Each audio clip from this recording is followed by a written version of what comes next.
Hello everyone, आप सभी का स्वागत है आपके अपने यूट्यूब चैनल पे। आज की क्लास में दोस्तों हम लोग बात करने वाले हैं क्लास 10th की प्रश्नावली 1.3 का एक और वीवीआई क्वेश्चन के बारे में, जो कि मोस्ट वीवीआई क्वेश्चन है एग्जाम की दृष्टि से। इस तरह के क्वेश्चन जो है एग्जाम में अक्सर प्रिंट होते हैं दोस्तों, और मैक्सिमम जो स्टूडेंट होते हैं इस तरह के क्वेश्चन को छोड़ देते हैं। आइए हम लोग साधारण भाषा में इसको समझने की प्रयास करते हैं। इससे पहले वाला लेक्चर में हम लोग रूट 5, रूट 7 इस तरह के क्वेश्चन को सोल्व आउट कर रखे हैं। आइए इसे भी हम लोग सोल्व आउट करते हैं दोस्तों। तो जैसा कि हमारा क्या लिखा, सिद्ध कीजिए रूट 3 एक अपरिमेय संख्या है। हम लोग को सिद्ध करना है कि रूट 3 है एक अपरिमेय संख्या। तो इस तरह के क्वेश्चन को हम लोग विपरीत मानकर चलते हैं दोस्तों और उसको बनाते हैं। तो जैसा कि हमारा इस तरह के क्वेश्चन का इसका सॉल्यूशन हम पहले ही बोर्ड पे लिख के रख चुके हैं। आइए इसको समझते हैं दोस्तों। तो जैसा कि हमारा क्या है, माना कि रूट 3 एक परिमेय संख्या है। सबसे पहले हम लोग मान लेंगे दोस्तों कि रूट 3 एक परिमेय संख्या है। जैसे ही हम लोग रूट 3 एक परिमेय संख्या मानते हैं तो हम लोग लिखते हैं कि a बटा b बराबर क्या, रूट 3। a और b क्या है, जहां a तथा b दोनों अभाज्य संख्याएं हैं तथा b नॉट इक्वल टू क्या है, 0। अर्थात हम लोग यहाँ पे कह सकते हैं कि दोनों का जो कॉमन फैक्टर होना चाहिए कितना आना चाहिए, 1 आना चाहिए, जो कि यहाँ पे लिख रख चुके हैं।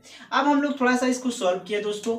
यहाँ पर कुछ नहीं है तो 1 है, 1 को a से मल्टीप्लाई किए तो a आ गया, b को रूट 3 से मल्टीप्लाई किए तो इतना आया। ठीक है, अब इसके बाद हम लोग को क्या करना रहता है, इस तरह के क्वेश्चन में हम लोग को करना रहता है दोनों तरफ वर्ग करते हैं। क्या करते हैं दोस्तों, दोनों तरफ वर्ग करते हैं। जैसे कि इस क्वेश्चन में किए कि दोनों तरफ वर्ग करने पर हमारा a का वर्ग किए तो a स्क्वायर बराबर b का वर्ग किए तो b स्क्वायर गुना और रूट 3 का वर्ग किए तो हमारा 3 आया दोस्तों, क्योंकि स्क्वायर से रूट जो होता है वो खत्म हो जाता है, जैसा कि यहाँ पे हम दिखाएं। तो इस तरह से सॉल्यूशन करने के बाद हमारा आया दोस्तों। फिर क्या किए हम लोग कि बी स्क्वायर को यहाँ पे छोड़ दिए, ये जो 3 इंटू में था इधर के आने के बाद ए स्क्वायर बाई क्या होगी 3। अब हम लोग यहाँ पे क्या, ऐसा हम लोग क्यों कर रहे हैं दोस्तों, आपके मन में सवाल आ रहा होगा। ऐसा हम लोग इसलिए कर रहे हैं क्योंकि मैथमेटिशियन इस तरह के प्रूफ को ऐसे ही करते थे, इसलिए हम लोग ऐसा कर रहे हैं। तो आइए, तो जैसा कि हम लोग देखें कि a स्क्वायर जो है 3 से विभाजित होता है, देखिए 3 से विभाजित हो रहा है, तो जाहिर से बात है कि a भी जो हमारा 3 से विभाजित होगा दोस्तों।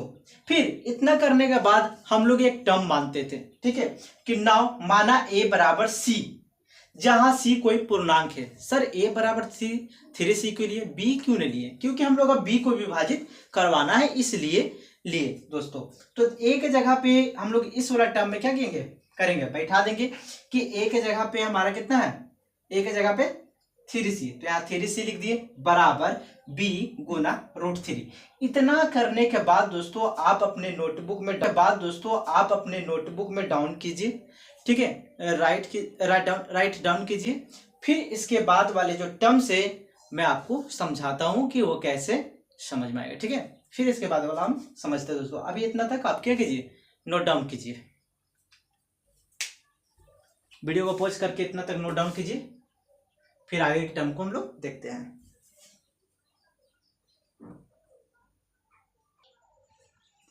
तो आई होप गाइस आप राइट डाउन कर चुके होंगे अपने नोटबुक में। आइए इसके बाद वाले टर्म्स को हम लोग समझते हैं। तो यहाँ देखिए दोस्तों, यहाँ तक हम लोग सॉल्व किए थे। अब इसी टर्म्स को हम लोग यहाँ पे क्या किए हैं, उठाकर लिख दिए हैं।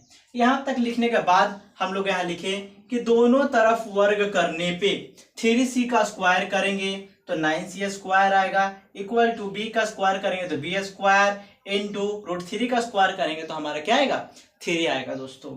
फिर हम लोग क्या किए, 3c स्क्वायर बराबर b स्क्वायर, ठीक है, 3 से 9 कट गया तो 3 बार में, तो यहाँ पे हम लोग लिखेंगे c स्क्वायर, 3 जो मल्टीप्लाई में है वो b स्क्वायर के नीचे चला जाएगा।